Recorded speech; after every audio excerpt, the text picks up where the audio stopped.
Assalamualaikum dan salam sejahtera bersama-sama saya Yunus Sabri dalam Dunia 11 Pagi. Dimulakan dengan perkembangan dalam negara, jenazah Allahyarhamah Tun Rahah Muhammad Noah akan dikebumikan di lingkaran Makam Pahlawan Masjid Negara selepas solat Zuhur hari ini. Terdahulu jenazah dibawa ke Masjid Ar-Rahah di Kampung Kerinci, Kuala Lumpur untuk dimandi dan dikafankan oleh petugas Jabatan Agama Islam Wilayah Persekutuan Jawi.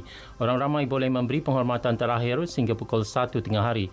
Antara kenamaan yang kelihatan memberi penghormatan terakhir ialah Sultan Selangor Sultan Sharafuddin Idris Shah dan Tengku Permaisuri Selangor Tengku Permaisuri Norashikin serta Sultan Perak Sultan Nazrin Muizzuddin Shah dan Raja Permaisuri Perak Tuanku Zara Salim. Bekas Perdana Menteri Tun Dr. Mahathir Mohamad dan isteri Tun Dr. Siti Hasmah Muhammad Ali turut kelihatan. Juga kelihatan berada di Masjid Ar-Rahah anak-anak Allahyarhamah termasuk Datuk Seri Najib Tun Razak. Tun Rahah, 87 tahun, isteri Perdana Menteri kedua Tun Abdul Razak Hussein kembali ke rahmatullah petang semalam. Berita seterusnya, Kanada yang telah membuat tempahan lebih 400 juta dos vaksin COVID-19 akan berkongsi lebihan dos tersebut dengan negara lain setelah penduduknya selesai divaksin. Demikian menurut Perdana Menteri Justin Trudeau. Kanada yang melancarkan kempen vaksinasi minggu ini akan memastikan kesemua 38 juta penduduknya mendapat vaksin berkenaan.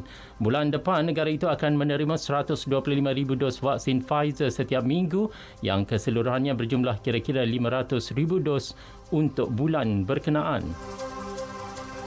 Sementara itu, Presiden Amerika Syarikat Mike Pence antara tokoh berprofil tinggi yang terawal menerima vaksin COVID-19 di negara itu.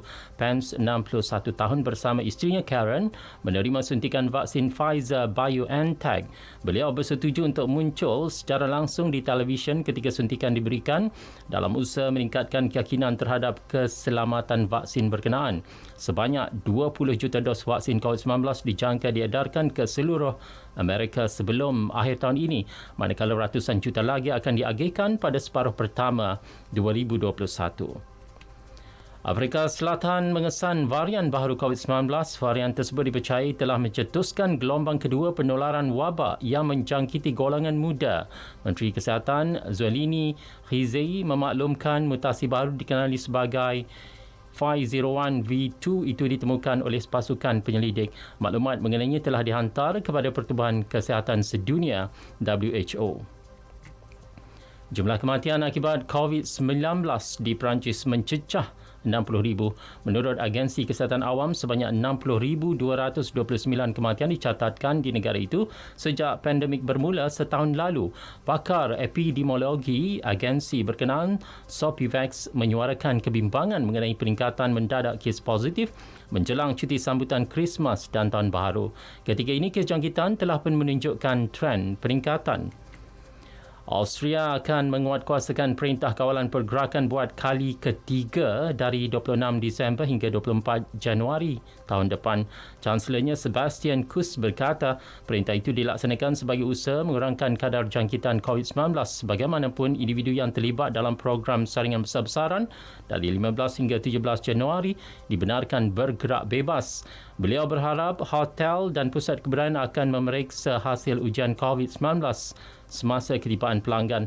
Langkah itu satu-satunya cara membuka kembali sektor pelancongan dan perniagaan sekaligus mengelak jangkitan COVID-19. Sementara itu, Italia akan melaksanakan langkah sekatan baru sepanjang tempoh perayaan Krismas dan Tahun Baharu ia sebagai usaha membendung penularan pandemik COVID-19.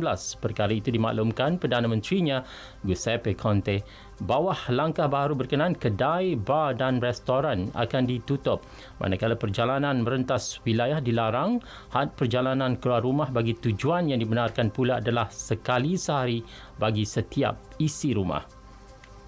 Dan akhir sekali, bola sepak Bundesliga, Union Berlin mengalahkan Borussia Dortmund 2-1 di laman sendiri.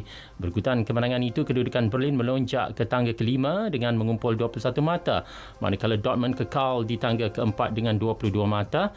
Meskipun Dortmund tewas, namun penyerangnya Yusufa Moukoko mencipta nama sebagai penjaga penjaring gol termuda dalam sejarah Bundesliga. Dia menjaringkan gol tunggal kelab itu pada usia 16 tahun 28 hari. Moukoko memecahkan rekod yang dipegang Florian Wirtz dari Bayer Leverkusen yang berbuat demikian ketika menentang Bayern Munich Jun lalu. Sekian berita yang disunting Nik Hafizul Baharudin. Assalamualaikum.